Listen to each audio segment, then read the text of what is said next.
So there are bad self-help books. Well, yeah. That don't help? I remember the one that really affected me in a bad way when I was just out of college.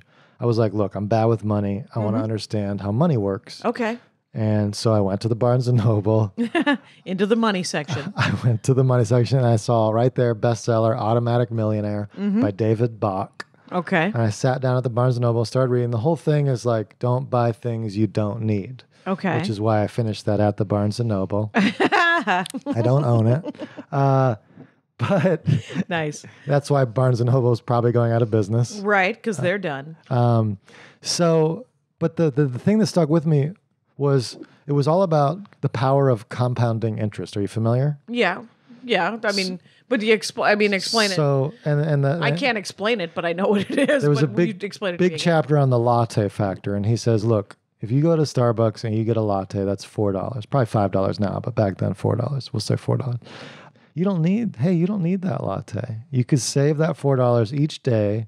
Over the course of a year, it's like, $1,400. Over the course of 10 years, it's X. 40 years, it's like $80,000. But then if you invested that $4 each day into the average stock market return with a compound interest of 9% a year, over wow, that's 40, a hell of a. Did he say 9%? It was pre the crash. The average was just something like 8 or 9% a year. Okay.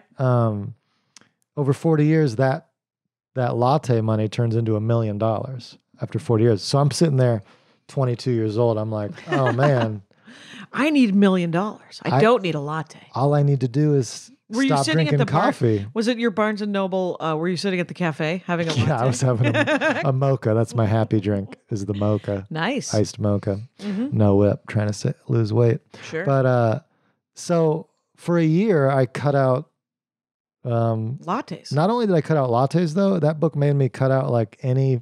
All joy. All joy. Yeah. And did you put it in a can? Did you put the money in a can or do anything saving-wise? I put it in the stock market. Did you? This is 2007. Good timing. Oh, my God. This story doesn't end well.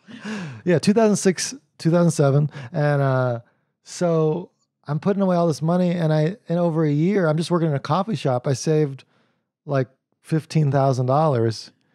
And people are like, oh, that's so smart. But it was the saddest year of my life. It was just no joy. Right, right. There's a reason to buy things. Yes.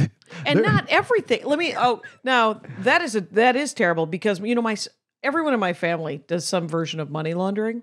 Okay. My sister is she's a financial advisor for RBC Dane Rauscher. Okay. Check the old episodes because she did some advertising. And but the thing, right. She's socially responsible, but she likes to socially responsible. And she has people who have hundreds of millions of dollars, and she deals with their money. And over the last 20 years, she's given me financial advice, mostly because she is my older sister and is the boss of me. So, but when that very latte question came up, she said, I tell clients, and I will tell you, get a fucking latte.